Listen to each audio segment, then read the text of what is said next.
নমস্কাৰ স্বাগতম মিত্ৰী বাতৰিলৈ ষ্টুডিঅ'ত মই প্ৰাঞ্জল বাংলাদেশৰ পদ্মা নদীত ভয়ংকৰ দুৰ্ঘটনাৰ খবৰ জেট্টিৰ পৰা পদ্মা নদীত বাগৰি পৰিল যাত্ৰীবাহী বাছ ফেৰীত উঠাৰ সময়তে নিয়ন্ত্ৰণ হেৰুৱাই নদীত বাগৰি পৰে বাছখন এই ভয়ংকৰ দুৰ্ঘটনাত মৃত্যু হৈছে 23 জন যাত্ৰী এতিয়াও নিখোজ হৈ আছে কেইবাগৰাকীও যাত্ৰী ৰাজবাৰীৰ দৌলতদিয়া ফেৰীঘাটত এই অঘটন খবৰ বাংলাদেশৰ অতি ভয়ংকৰ দুৰ্ঘটনা পদ্মা নদীত পৰি এখন বাছ ভয়ংকৰ দুৰ্ঘটনাত পতিত হল দৃশ্যবোৰ দেখুৱাইছো অতি শিহৰণকাৰী দৃশ্য জেট্টিৰ পৰা পদ্মা নদীত বাগৰি পৰিল এই যাত্ৰীবাহী বাছখন ফেৰীত উঠাৰ সময়তে নিয়ন্ত্ৰণ হেৰুৱাই নদীত বাগৰি পৰে বাছখন এই ভয়ংকৰ দুৰ্ঘটনাত 23 জন যাত্ৰীৰ মৃত্যু হৈছে এতিয়াও নিখোজ হৈ আছে কেইবাগৰাকীও যাত্ৰী ৰাজবাৰীৰ দৌলতদিয়া ফেৰীঘাটত এই অঘটন সংঘটিত হৈছে অতি ভয়ংকৰ এনেধৰণে এখন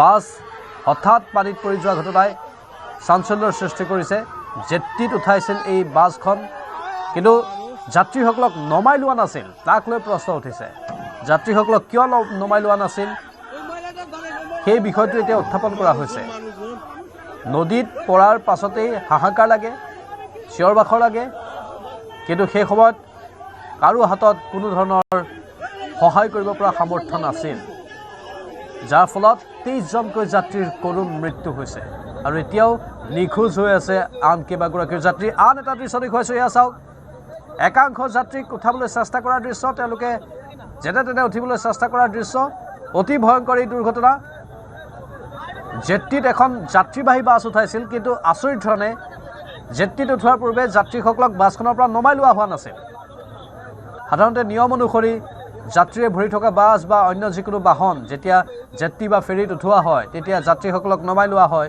কেৱল চালকজনকহে চলাই নিবলৈ দিয়া হয় কিন্তু ইয়াত অলপ বিপৰীত এক ঘটনা ঘটিল জেট্টিৰ পৰা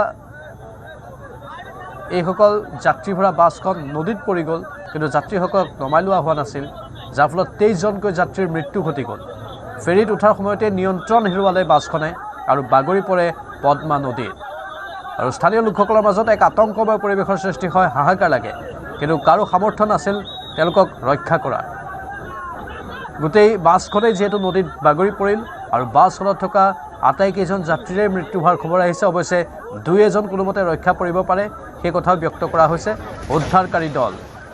উদ্ধাৰকাৰী দলে উদ্ধাৰ অভিযান চলাই আছে কাৰণ এতিয়াও বহু যাত্ৰী নিখোজ হৈ আছে যাৰ ফলত বৰ্তমান উদ্ধাৰ অভিযান চলাই থকা হৈছে কোনোবা যাত্ৰী জীৱিত অৱস্থাত উদ্ধাৰ হৈছে নে নাই সেইখিনি এতিয়ালৈকে সন্মুখলৈ অহা নাই সেই তথ্যখিনিৰ বাবে আমি আমাৰ সাংবাদিকৰ সৈতেও যোগাযোগ স্থাপন কৰি আছোঁ কিন্তু এই মুহূৰ্তত আমাৰ হাতলৈ যিটো তথ্য আহিছে সেই তথ্য অনুসৰি 23 জন যাত্ৰীৰ মৃত্যু হৈছে আৰু বহু যাত্ৰী এতিয়াও নিখোজ হৈ আছে ৰাজবাৰীৰ দৌলতদিয়া ফেৰীঘাটত এই অঘটনটো সংঘটিত হ'ল কেইবাটাও দৃশ্য আপোনালোকক দেখুৱাইছোঁ বাছখন বাগৰি পৰাৰ এই দৃশ্যটো অতি শিহৰণকাৰী অতি ভয়ংকৰ যাত্ৰীৰে ভৰি থকা এখন বাছ পদ্মা নদীত জেট্টিৰ পৰা বাগৰি পৰিল আৰু হাহাকাৰ লাগিল সকলোৰে মাজত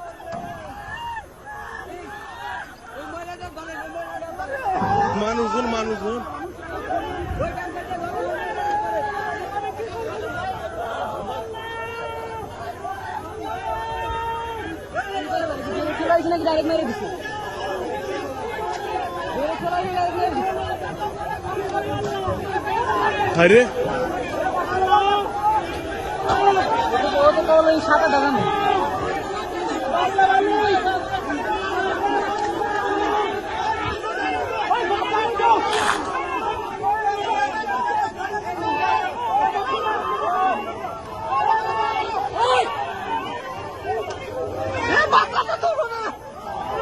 বহু মানুষ আছে তো বাসেৰ ভিতৰে আৰ মানুষ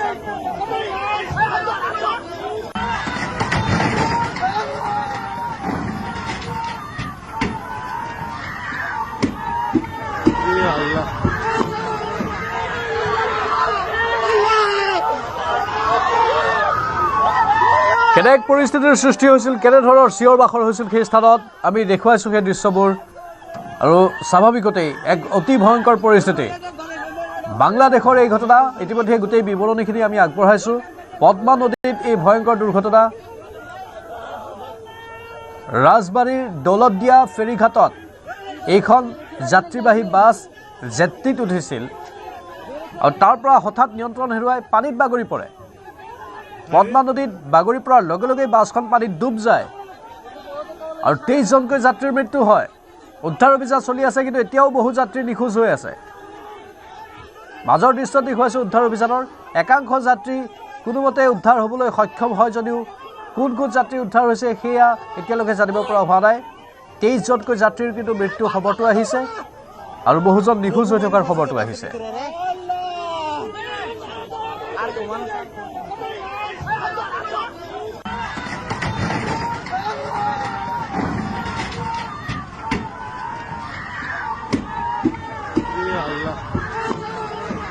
এবং ঢাকা থেকে ডুবুরি টিম আসতেছে, তারা পথে হয়তো কিছুক্ষণের মধ্যে পৌঁছে যাবে, এই এটা কাজ করতেছে। আমরা দেখি 5-7 জনের মতো উদ্ধার হয়েছে, যারা প্রথমে উপরে যারা ছিল তারা উদ্ধার হয়েছে। বাদ বাকিটা সব বাসের মধ্যে ছিল। বাসের নাম সৌহার্দ্য বাস। বাস ওঠার সময় ফেরিতে ওঠার সময় পড়ে গিয়েছে, বাস একদম নিচে চলে গেছে। আমরা উদ্ধারের চেষ্টা করছি, হয়তো খুব দ্রুত আমরা উদ্ধার করতে পারবো বলে আশা করছি। বাসটা এখানে আসে 3 নম্বর ফেরিঘাটে আসার পরে বাসটা ব্রেক ফেল করছে। ব্রেক ফেল করে মানে আপনার ড্রাইভার পারলে কিন্তু আপনার যে কোনো সাইড নিয়ে একটাই করতে পারতো। ড্রাইভার লাফ দিয়ে নামে গেল পল্টনের উপরে। নামার পরে গাড়িটা পানিতে চলে গেল। তারপরে জীবিত আপনার 7 জন লোক উঠে হয়েছে, আর মৃত আপনার 4-5 জন লোক উঠে হয়েছে আনুমানিক। উঠে তাদের হসপিটালে পাঠানো হয়েছে।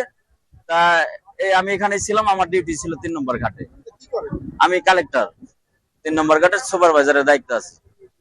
হ্যাঁ, লুজ কালেকশনে এখানে আমি ছিলাম। আমার ছোট ভাই আর কি নিজেই পানিতে লাফ দিয়ে নামে অনেকগুলো লোক উঠেছে আর কি। প্রথম গাড়ি রানিং টান দিচ্ছে ফেরিদুলার লেগে, দেওয়ার পরে গাড়ি ব্রেক খুলে গেছে।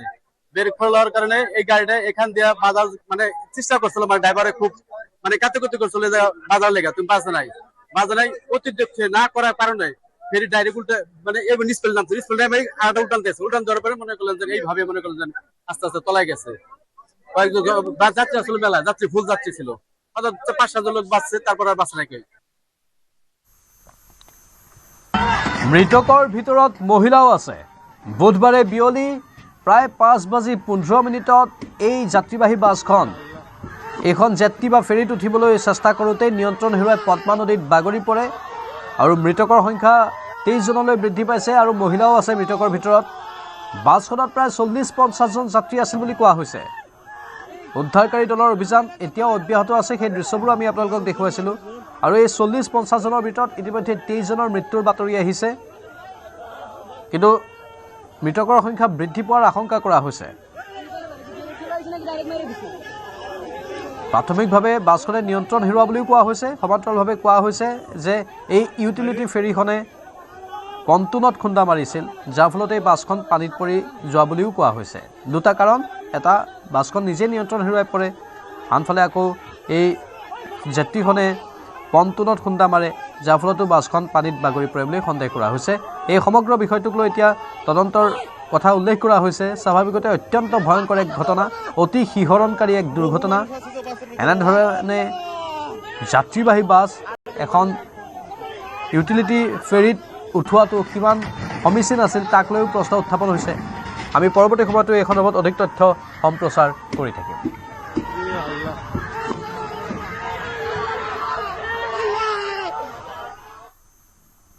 অসমত